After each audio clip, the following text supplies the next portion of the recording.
Welcome to Paradigm Playbook, the podcast on the business of sports. With 50 plus years of experience, Steve Cook shares insights weekly, featuring top playmakers shaping the industry. Get ready to script your next play. Now, here's your host.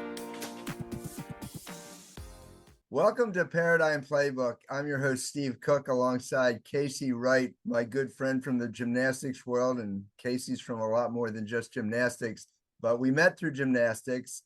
And Casey's the founder, owner of Wright's Gymnastics and the NinjaZone. Casey, you want to take a couple of minutes and introduce yourself? Sure. Well, nice to meet everyone in podcast land. I'm Casey. I'm a born and raised Hoosier, so I've been in and around gymnastics and the hub of gymnastics for a long time. My parents started a gymnastics club in 1975, so we are about to celebrate 50th anniversary this August. So yeah, my dad passed away a few years ago, but my mom's going to come up. We're going to have a huge celebration. So basically, gymnastics has been my life since I was born. I've done all the jobs, from all the different types of coaching to managing to obviously ownership, cleaning toilets, answering phones, doing all of it. I would say top of mind for me right now is just growing and trying to find new ways to help my employees grow. And just like I did for my athletes back in the day, I have 4 kids. So as my husband and I say, we're on the back 9 because our youngest just turned 13. It's getting easier and business is kicking up a little bit because the kids are getting easier, but really enjoying that. Our audience comes from a variety of various, but almost all within the sports world and almost all entrepreneurs, kind of small business side of things. One of the topics and where I work with clients is on that growth aspect. So you have a lot of energy when you start a business, or when you took over the business. And then we find that a lot of people reach a plateau. So we're looking for what's going to move you out of that plateau where you say good enough isn't quite good enough. I think a lot of times people think it's a new idea or a new vision, but I've found that most of my breakthroughs come from looking for the constraint. So it's actually find the bottleneck, find the thing that's holding you back, find the one thing at the bottom that you can fix that will open up a new level at the top. A lot of times it just comes from like fixing fundamental problems rather than reaching for the stars, so to speak. Yeah, sometimes we as entrepreneurs have trouble either realizing or accepting that bottleneck may be us. You need to open your minds. I do a weekly 2-minute drill where I review a book. And this week, the book I reviewed was called Show Your Work by Austin Kleon. He does a little riff in the beginning of it, where he says it doesn't take a genius to start a new business or to be creative. It takes what he calls a genius. The more observant you are, the more you see, and the person that really is successful is the person that sees something and can combine it with something else and put it together. And I feel like NinjaZone, we haven't talked about NinjaZone, but NinjaZone is kind of that. I think that's where, I don't know how much of that you created or you recognized and you put it in the right format and process. So NinjaZone is, the sport itself is a fusion of gymnastics, obstacle training, which we call warrior, parkour, and martial arts tricking. It's a fusion of those 4 things. But the idea of NinjaZone was to originally find a way to rebrand and remarket a gymnastics-like program for boys. And it just came from needs as a mom and as a club owner to, number one, get boys in the gym and out of the lobby, but also provide a place where we could give the best of what we gave our gymnasts to boys in something that wasn't traditional gymnastics. So in terms of that, the creativity and combining some things. One, I noticed we had a lot of guys coming into our open gyms that we didn't have for years. So there was interest in flipping is cool again. And they were doing cool stuff that wasn't traditional gymnastics, flipping off the walls and incorporating the martial arts tricking, some of the side wave movements, and just like stunt work. I knew there was an interest there. And then obviously moms of little kids. I just had my son, he was 1. And it's like I I wanted this for him or something like it, but I wanted him to gain discipline, the discipline from martial arts, the progressions and coordination from gymnastics, the creativity from parkour, and then the strength and agility from warrior or the obstacles. Those were all the things that I wanted for my kids. I see this interest from these older guys. American Ninja Warrior obviously was really hot at the time. And so we got some free marketing there, but it was just kind of like a perfect pie. It just came together and really seemed to solve the needs of parents. And then, of course, club owners who are wanting to add more programming. It worked. So a lot of luck, but I mean, I wouldn't call it all luck for sure. We've had to execute on it, but there probably is some luck in there. I kind of feel like you've made your own luck over the years. And the challenge that a lot of people have is they may recognize the four quadrants that you recognize, but they couldn't quite figure out how to put it together. And again, hearkening back to that book that I mentioned, Share Your Work, I think that's one of the ways you grow. And Casey put NinjaZone together so it could be easily shared. The gym that could see what Casey was seeing, understood it, but didn't quite know how to put the process together to coordinate the whole thing. yeah. And I think part of that comes from, I knew that it could be something cool. Like when it first started to take off and we had these boys just rolling in the gym with, we had a cute little logo, and I underestimated how important the brand was. That was news to me when I started NinjaZone. I couldn't believe it, how quickly it caught on just by the look of it. And so I was like, oh gosh, this thing could be really big. And now it is my job to make sure that I don't screw it up for everybody, right? So like, how can we make sure that this thing isn't just a fad, that it lasts a long time? And being a club owner, being a manager, I didn't want a program that I needed a unicorn coach for. That's kind of what happened with boys gymnastics. We get a great coach, and the classes would go up, but then we'd lose that coach and they were very hard to find. So I wanted a program that people came for the program and not just the coach. And then obviously, as it went on, it's like we did the things to get them in the door, but then we needed to continue to improve upon the things that were going to keep them, the progressive level system, and just making sure that kids could progress in a way that they did in gymnastics or martial arts. With the obstacle course stuff, if you just do the obstacles, it's a lot harder to do that, especially with younger kids, to keep that progression and that daily challenges, daily wins happening. So anyway, we have continued to say, what's the next step? What are people struggling with? How can we continue to make it bigger and better and focus on really more of the sport itself? I was a judge too. I started judging when I was 16 and I was a level 10 judge by the time I was 21. But for the sport itself and the competitive version of it, I wanted it to be exciting for families and for fans, kind of like the X Games. I didn't want it to be like gymnastics where they do all these amazing things, but the fans don't really understand the point system.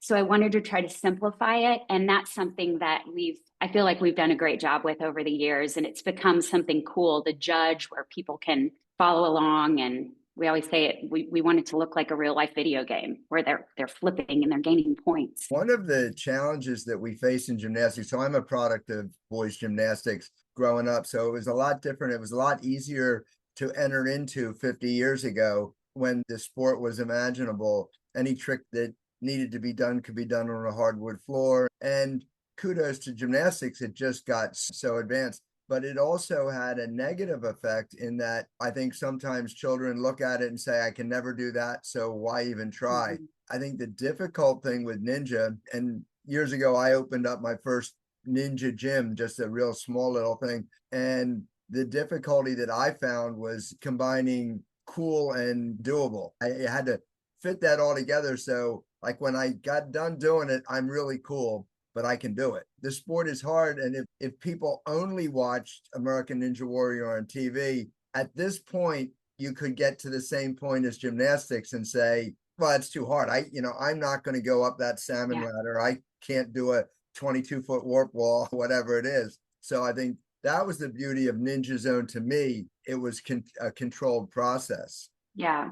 When American Ninja Warrior first started, before the gyms, when it was just people and they were going after the obstacles, before they had training gyms, who was winning? It was the gymnasts and the parkour guys, some rock Yeah. climbers. And it's like, wait a second, which came first, the chicken or the egg? Maybe you don't need the gym. Maybe it's just that athleticism that's helping them win the show. And let's just go back to the fundamentals. So the kids love the rigs, but it's hard to keep them super fresh. So we make it's 25% of NinjaZone, it's 25% of the program. And that seemed to work really well for us because it's like an event, it's like a rotation, and they spend 10 to 15 minutes a week as opposed to an hour trying to do all upper body. It'd be like an hour bar class, and that's tough. Yeah, I think it's great in that you are mixing it up. I remember when I first opened, the kids came in, I was doing just basically open gyms. Come in, try what you want. I'll be there if you need help. So many of them took what they saw on TV. So I would have kids that would come in for 45 minutes, run at a warp wall that they couldn't go up.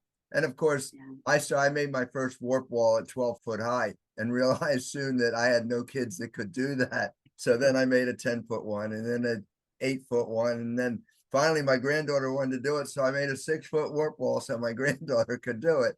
One of the beauties is it requires technique but not form, if that makes sense. And I think sometimes boys, I would love to do circles on a pommel horse. I don't want to think about pointing my toes. Right. So, and I think Ninja is you are what you are. Do you see an evolution in Ninja? First of all, when did NinjaZone start? When did you start this? We started our first classes in 2013 and then launched the licensing in 2014. So it's been almost 12 years. 12 years. Okay. So the TV show goes on, and you mentioned that was a bit of kind of free advertising for all of us, which is good. But what did you see, not on TV, but in your gym and in your licensee's gym? We have had people kind of take it different ways. So some people incorporated more of the obstacle courses, and some people didn't have any obstacle course equipment at all. And that's really how ours started. We didn't have no warped walls, nothing. We were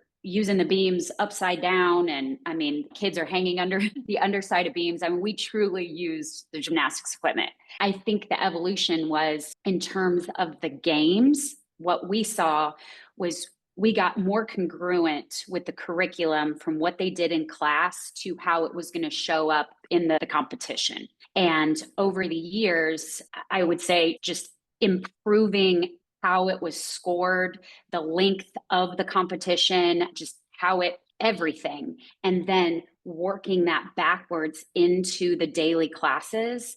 That is the evolution that we've seen. We've also seen people bought a lot of the equipment, but maybe didn't use it as much as they thought they would. That's how we've seen it evolve, basically, is we introduced the equipment, but we introduced it in a way that made it part of the whole sport, rather than obviously the big ninja competitions where it's racing. And that's not us. We want to help kids get there if that's what they want to do. So if they want to become a tricker, they want to be a ninja warrior, we want to provide the foundation for all of that, just like gymnastics did for the original American Ninja Warriors before there were gyms.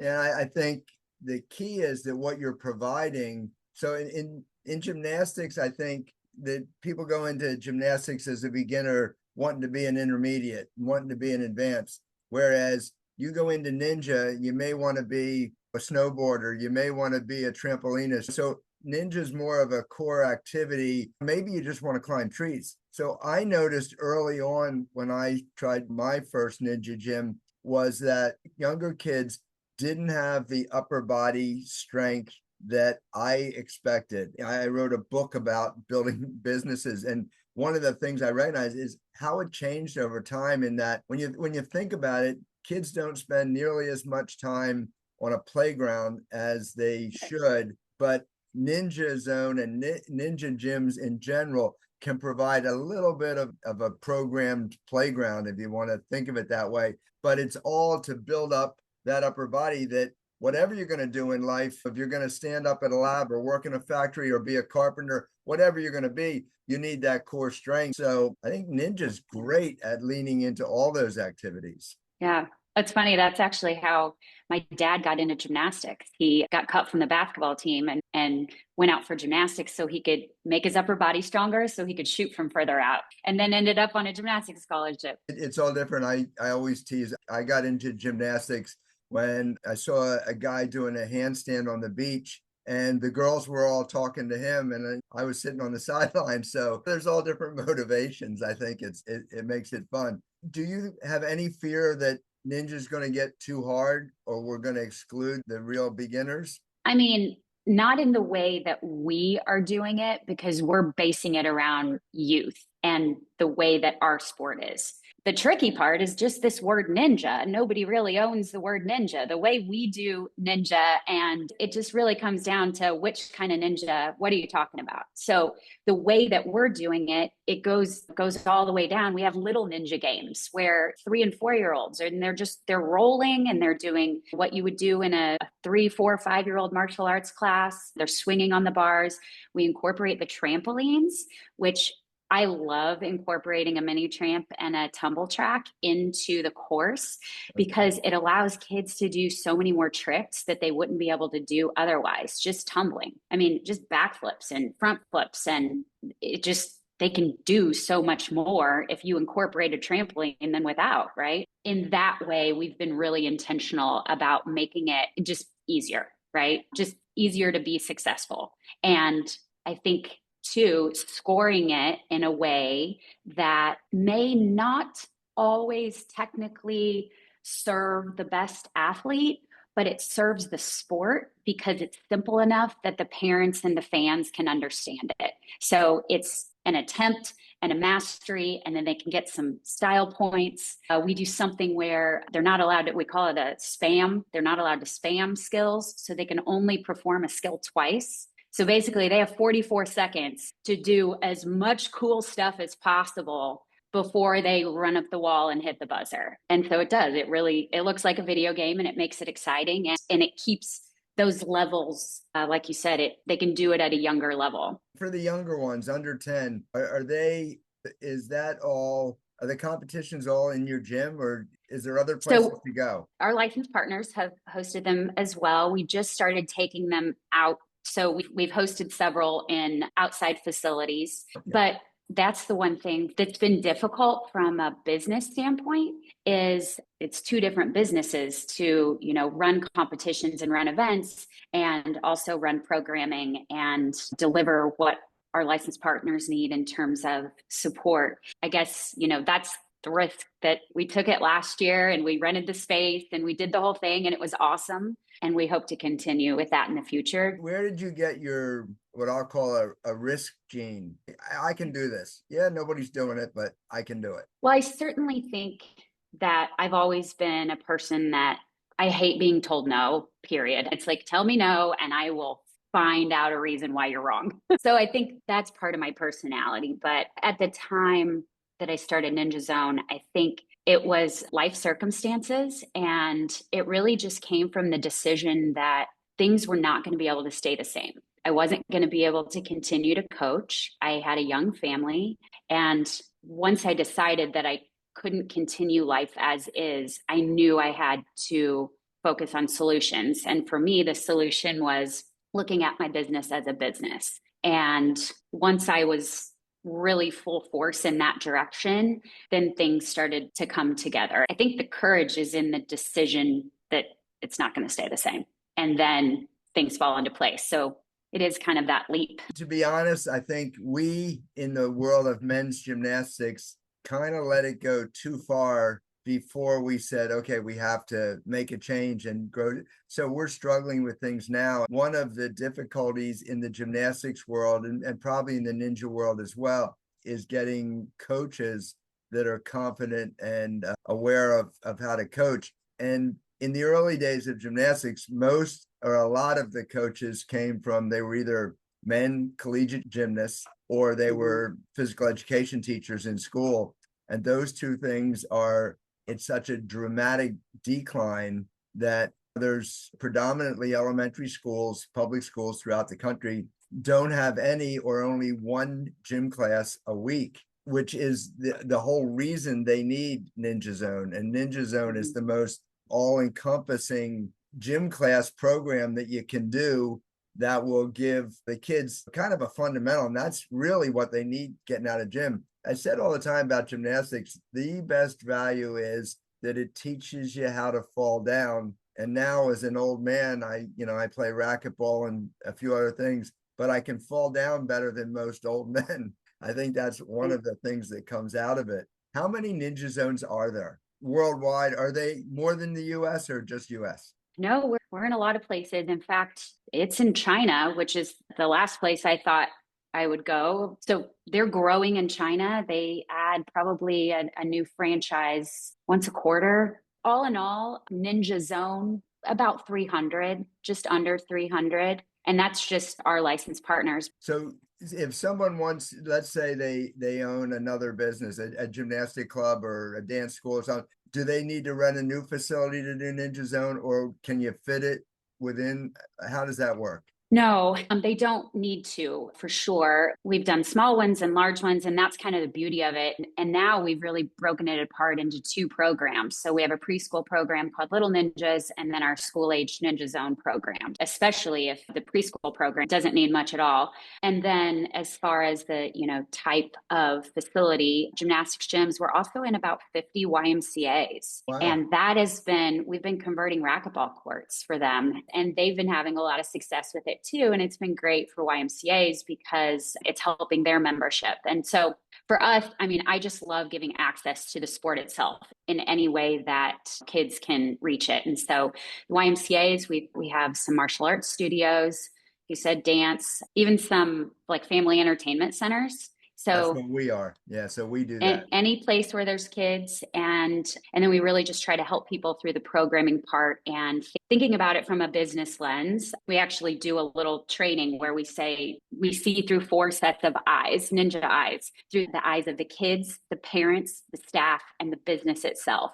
And so we always ask ourselves the question when we're trying to improve the programming. Everybody has a set of eyes that matter. And so we help people through that process, whether it be communicating with the parents, educating them on the benefits, obviously making sure it's fun for the kids and they're progressing. And then for the staff, the training, making sure they're confident and they feel good and they know what they're doing. And then of course the business, that's where having the program before purchasing equipment is ideal, because you can become a lot more efficient square footage wise, making sure that, you're using the curriculum rather than just buying a bunch of equipment and saying, now I'm going to figure it out. We put the program first, and that helps a lot of people too. I'm sure you've heard people say, yeah, NinjaZone is a cute little business, but it's a cute big business that makes real money, and ninjas should be considered in with all the other options. People that have a passion for sports and a passion for children, and I help them develop a passion for business. And the idea is that it all can be combined together. And oh, by the way, it's all fun along the way. So it's just wonderful. In closing, is there something else around the corner that you give us a sneak preview on, thinking about? Well, we have it. I wouldn't say it's brand new, but we are in a 3rd year of a movement-based academic preschool inside of one of my newest locations here in Indianapolis, and it's going really well. It's definitely a progressive, just educating the people and the parents on how you move to learn and learn to move, and how the movement is what helps that brain develop when they're super little. So we've been not working on that. We've been doing that for the last 2 or 3 years, but I think it might be ready to share with others because it's going really well and people are getting it and loving it. And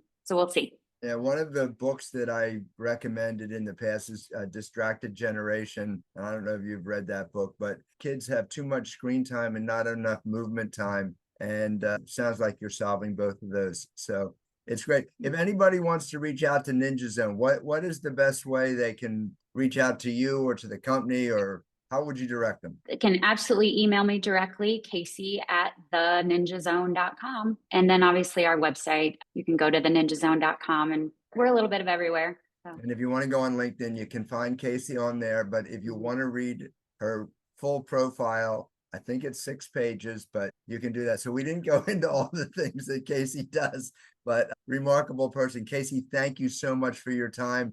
We will definitely dig deeper, get you back on the podcast again after we get a little bit of feedback on Ninja and see what people want to hear about. So Thank you very much for having me. no problem. I enjoyed it. Thanks for tuning in to Paradigm Playbook. Explore more at ParadigmPlaybook.com. Want to be a playmaker? Contact StephenJCook.com. Share this episode to spread the word about sports industry opportunities. See you next week.